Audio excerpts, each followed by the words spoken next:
इस आभार प्रस्ताव को समृद्ध किया। कई माननीय अनुभवी सांसदों ने भी अपने विचार प्रकट किए और स्वाभाविक है कि लोकतंत्र की परंपरा भी है। जहां आवश्यकता था वहां प्रशंसा हुई, जहां परेशानी थी वहां कुछ नकारात्मक बातें भी हुई, लेकिन ये बहुत स्वाभाविक है। अध्यक्ष जी, मेरे लिए बहुत बड़ा सौभाग्य है कि देश की जनता ने मुझे 14वीं बार इस जगह पर बैठकर के राष्ट्रपति जी के उद्बोधन को आभार व्यक्त करने के लिए अवसर दिया है। और इसलिए मैं आज जनता जनार्दन का भी बड़े आदर के साथ आभार व्यक्त करना चाहता हूं। और सदन में चर्चा में जिन जिन लोगों ने हिस्सा लिया, चर्चा को समृद्ध किया, उन सब का भी मैं आभार व्यक्त करता हूं। आदरणीय सभापति जी, हम 2025 में हैं। एक प्रकार से 21वीं सदी का 25% हिस्सा बीत चुका है।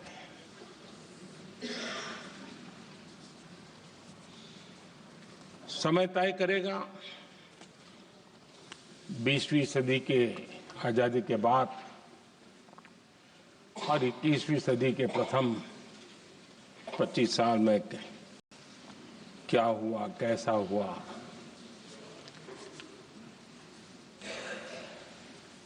लेकिन इस राष्ट्रपति जी के संबोधन में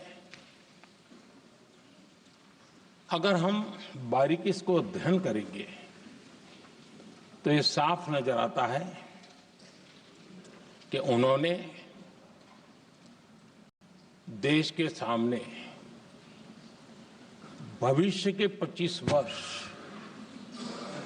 और विकसित भारत के लिए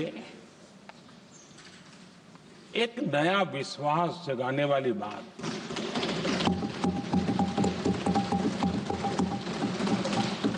एक प्रकार से आदरणीय राष्ट्रपति जी का ये उद्बोधन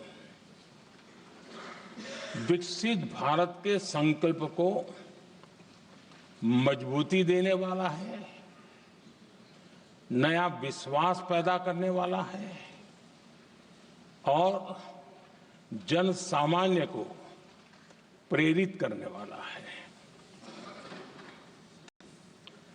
आदरणीय सभापति जी,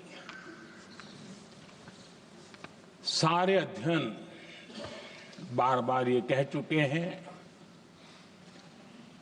कि गत 10 वर्ष में देश की जनता ने हमें सेवा करने का मौका दिया। 25 करोड़ देशवासी गरीबी को परास्त करके गरीबी से बाहर निकले।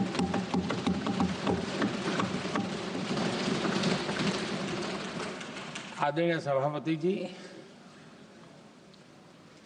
5 दशक तक गरीबी हटाओ के नारे सुने हो और अब 25 करोड़ गरीब गरीबी को परास्त करके बाहर निकले, ऐसे ही नहीं।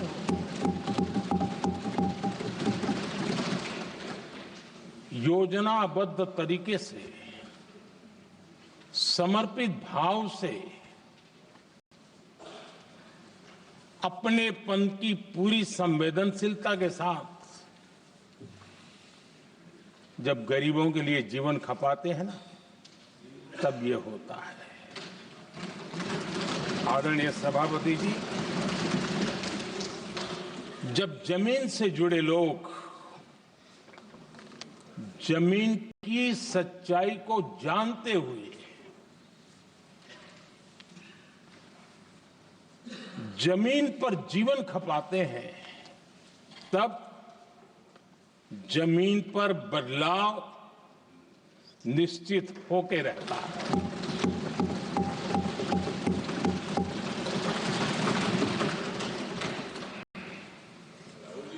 आदरणीय सभापति जी, हमने गरीब को झूठे नारे नहीं, हमने सच्चा विकास दिया।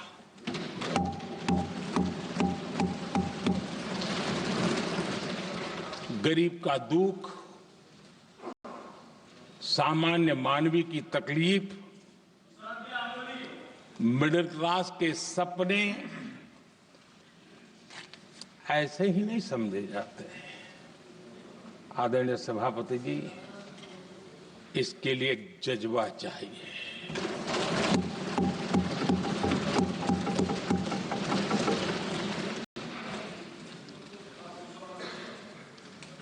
और मुझे दुख के साथ कहना है कि कुछ लोगों में ये है ही नहीं।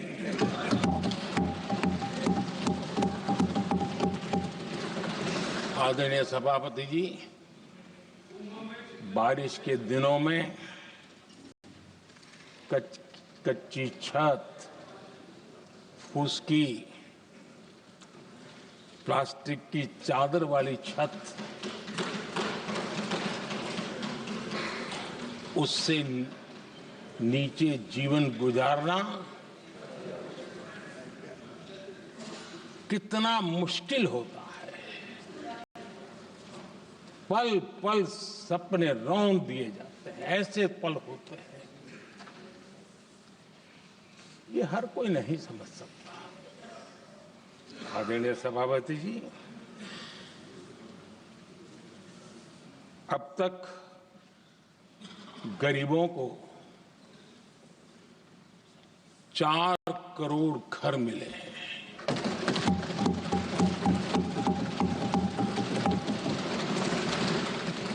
जिसने उस जिंदगी को जिया है ना, उसे समझ होती है कि पक्की छत वाला घर मिलने का मतलब क्या होगा। आदरणीय सभापति जी, एक महिला जब खुले में शौच जाने के लिए मजबूर हो जाती है, वो या तो सूर्योदय के पहले या सूर्यास्त के बाद, कठिनाइयों के झेलने के बाद इस छोटा सा अपना नित्य कर्म करने के लिए निकल सकती है। तब उसे क्या तकलीफ होती थी, ऐसे लोग समझ नहीं सकते। आदरणीय सभापति जी, हमने 12 करोड़ से ज्यादा शौचालय बनाकर बहनों बेटियों की मुश्किलें दूर की।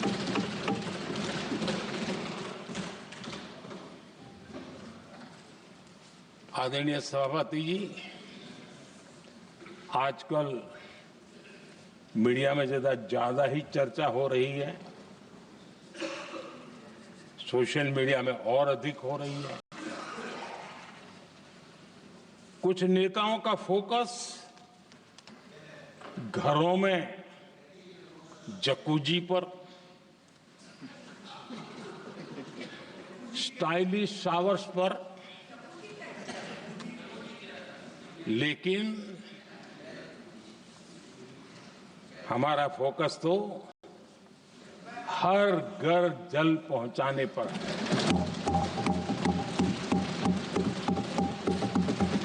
आजादी के 75 साल के बाद देश में 70-75% करीब करीब 16 करोड़ से भी ज्यादा घरों के पास जल का करने के लिए नल का कनेक्शन नहीं था। हमारी सरकार ने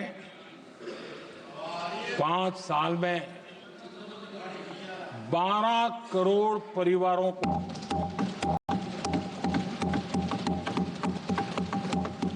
घरों में नल से जल देने का काम किया है और काम तेजी से आगे भी बढ़ रहा है। आदरणीय सभापति जी, हमने गरीबों के लिए इतना काम किया और इसके कारण आदरणीय राष्ट्रपति जी ने अपने अभिभाषण में इसका विस्तार से वर्णन किया है। जो लोग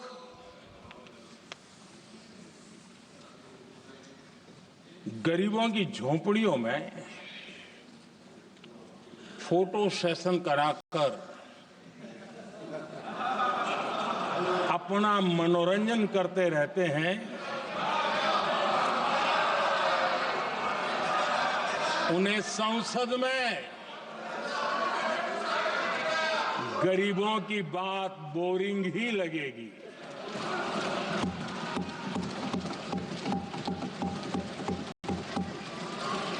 आदरणीय सभापति जी, मैं उनका गुस्सा समझ सकता हूं।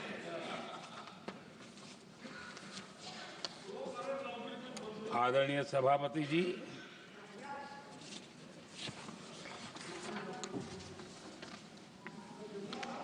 समस्या की पहचान करना एक बात है, लेकिन अगर जिम्मेवारी है तो समस्या की पहचान कर करके छूट नहीं सकते। उसके समाधान के लिए समर्पित भाव से प्रयास करना होता है। हमने देखा है और पिछले 10 साल के हमारे काम को देखा होगा और राष्ट्रपति जी के अभिभाषण में भी देखा होगा। हमारा प्रयास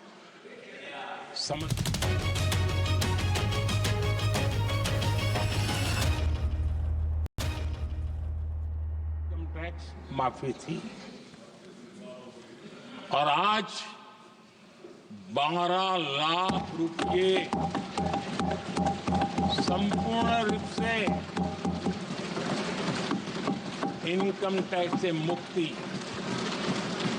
और हमने बीच के कालखंड में भी 14 में भी 17 में भी 19 में भी 23 में भी हम लगातार ये करते आए, घाव भरते गए और आज बैंडेज बाकी था वो भी कर लिया।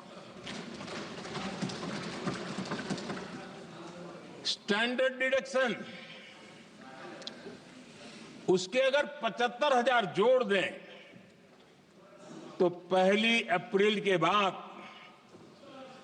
देश में जो सैलरीड क्लास हैं उनके 13.25 लाख रुपए तक कोई इनकम टैक्स नहीं देना पड़ेगा।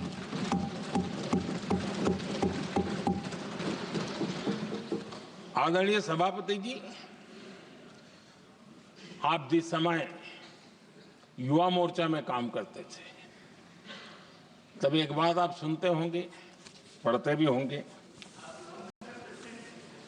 एक प्रधानमंत्री आए दिन 21वीं सदी बोला करते थे। एक प्रकार से रट गया था, तकिया कलाम जैसा हो गया था, तो बोलते थे 21वीं सदी। जब इतनी बार बोला जाता था तो उस समय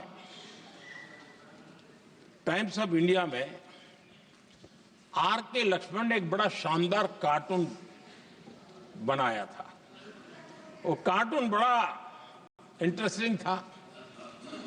उस कार्टून में एक हवाई जहाज है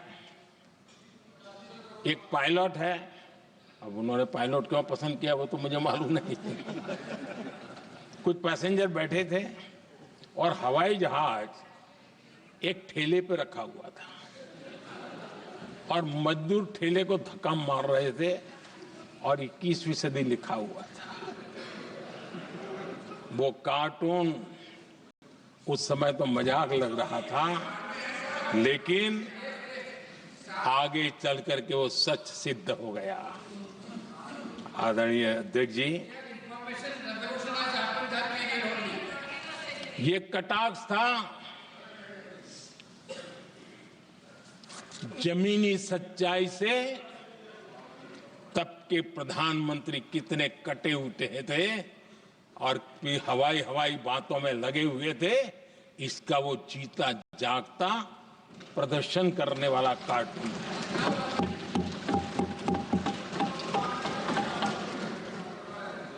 आदरणीय अध्यक्ष जी, जिन्होंने तब 21वीं सदी की बातें की थी, वो 20वीं सदी की जरूरतों को भी पूरा कर नहीं पाए थे। आदरणीय अध्यक्ष जी, आज जब मैं देखता हूं, पिछले 10 साल से सर बीतों को बारीकी से देखने का अवसर मिला है, तो मुझे बड़ा दर्द होता है। हम 40-50 साल लेट हैं, जो काम 40-50 साल पहले हो जाने चाहिए थे। और इसलिए ये साल जब 2014 से देश की जनता ने हमको सेवा का अवसर दिया, हमने ज्यादा से ज्यादा युवाओं पर फोकस किया। हमें युवाओं की आकांक्षाओं पर बल दिया। हमने युवाओं के लिए ज्यादा अवसर बनाए। हमने कई क्षेत्रों को खोल दिया और जिसके कारण हम देख रहे हैं देश के युवा अपने सामर्थ्य का परचम लहरा रहे हैं।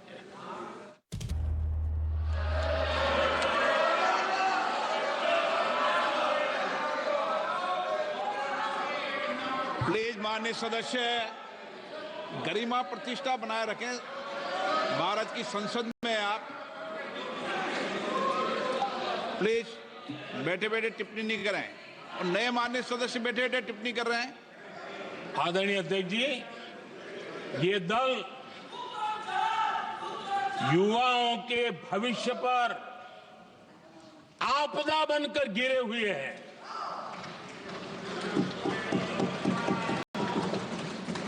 आदरणीय अध्यक्ष जी, हम कैसे काम करते हैं, ये हरियाणा में अभी अभी देश ने देखा है। बिना खर्ची, बिना पर्ची नौकरी देने का वादा किया था। सरकार बनते ही नौकरी मिल गई नौजवानों को।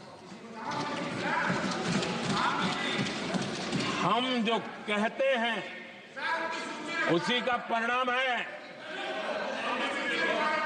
आदरणीय अध्यक्ष जी, हरियाणा में तीसरी बार भव्य विजय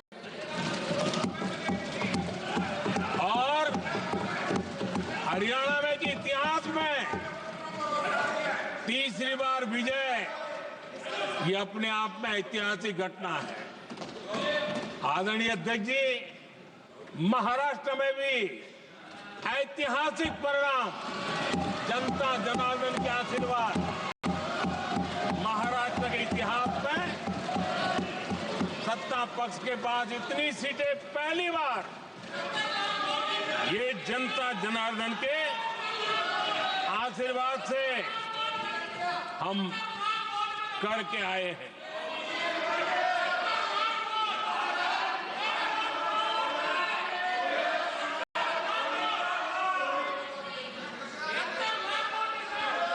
कुछ समझते आदरणीय अध्यक्ष जी, कल जवाब दिया था ना आपको। चलिए। आदरणीय राष्ट्रपति जी ने अपने अभिभाषण में हमारे संविधान के 75 वर्ष होने पर भी विस्तार से चर्चा की है। आदरणीय अध्यक्ष जी, संविधान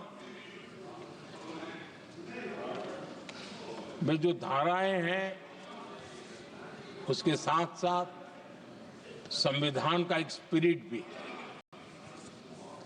और संविधान को मजबूती देने के लिए संविधान की भावना को जीना पड़ता है। और मैं आज उदाहरणों के साथ बताना चाहता हूं। हम वो लोग हैं जो संविधान को जीते हैं।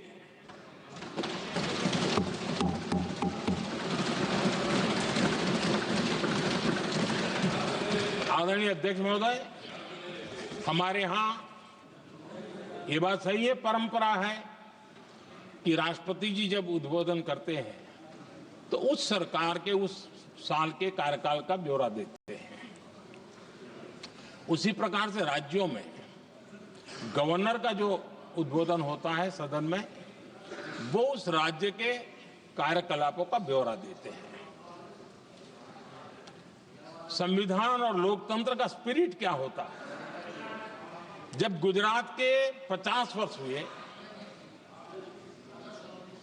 गोल्डन जुबली ईयर मना रहे थे और सद्भाग्य से मुझे उस समय मुख्यमंत्री के रूप में सेवारत था मैं, तो हमने एक महत्वपूर्ण निर्णय किया। हमने किया इस गोल्डन जुबली ईयर में पिछले 50 वर्ष में सदन में जितने भी गवर्नर के भाषण हुए, मतलब उस समय की सरकारों का ही वाहवाही उसमें होती है, हमने कहा कि उन 50 साल में जितने भी गवर्नर के भाषण हुए हैं सबको ही एक पुस्तक के रूप में तैयार किया जाए, ग्रंथ बनाया जाए और आज सभी लाइब्रेरीज में वो ग्रंथ अवेलेबल है। मैं तो बीजेपी वाला था, गुजरात में तो ज्यादातर कांग्रेस की सरकारें रही थी, उन सरकारों के गवर्नर के भाषण थे, लेकिन उसको भी प्रसिद्ध कराने का काम भाजपा से बना एक मुख्यमंत्री कर रहा था। क्यों? हम संविधान को जीना जानते हैं, हम संविधान को समर्पित हैं, हम संविधान के स्पिरिट को समझते हैं। आदरणीय अध्यक्ष जी, आप जानते हैं 2014 में जब हम आए तब मान्य विपक्ष नहीं था, रिकॉग्नाइज्ड अपोजिशन पार्टी नहीं थी, उतने अंक भी लेकर के कोई नहीं आए थे। भारत के अनेक कानून ऐसे थे कि हमें पूरी स्वतंत्रता थी उस कानून के हिसाब से काम करने की। अनेक कमेटियां ऐसी थी जिसमें लिखा था लीडर्स ऑफ अपोजिशन उसमें आएंगे, लेकिन अपोजिशन था ही नहीं, रिकॉग्नाइज्ड अपोजिशन नहीं था। ये हमारा संविधान जीने का स्वभाव था, ये हमारा संविधान का स्पिरिट था, ये हमारी लोकतंत्र की मर्यादाओं का पालन करने का इरादा था। हमने तय किया कि भले मान्य विपक्ष नहीं होगा, रिकॉग्नाइज्ड अपोजिशन नहीं होगा, लेकिन जो सबसे बड़े दल का सब नेता है उसको मीटिंगों में बुलाएंगे। ये लोकतंत्र का स्पिरिट होता है, तब होता है।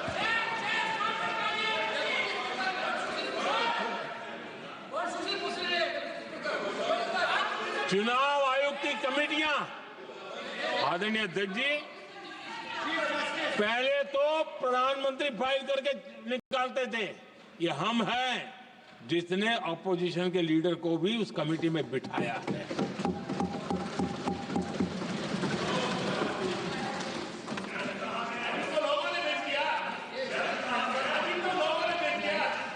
और हमने इसके लिए कानून भी बनाया और आज विधिवत रूप से इलेक्शन कमीशन बनेगा तो अपोजिशन लीडर भी उसके निर्णय की प्रक्रिया में हिस्सा होंगे। ये काम हम करते हैं और ये मैंने पहले ही कहा, हम इसलिए करते हैं कि हम संविधान को जीते हैं। आदरणीय अध्यक्ष जी, दिल्ली में आपको कई स्थान ऐसे मिलेंगे जहां कुछ परिवारों ने अपने म्यूजियम बना करके रखे हुए हैं।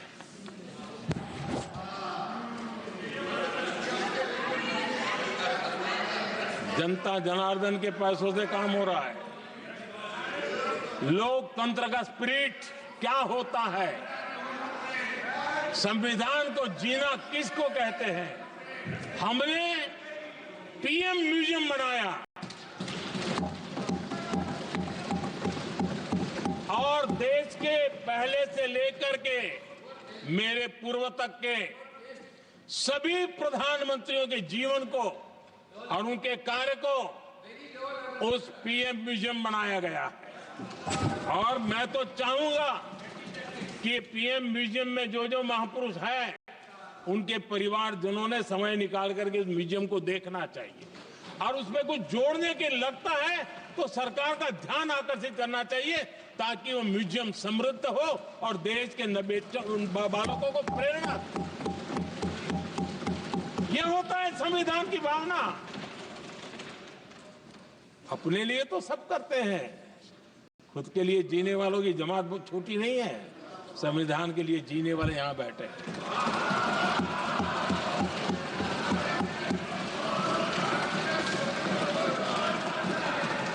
आदरणीय अध्यक्ष जी, जब सत्ता सेवा बन जाए तो राष्ट्र निर्माण होता है। जब सत्ता को विरासत बना दिया जाए तब लोकतंत्र खत्म हो जाता है।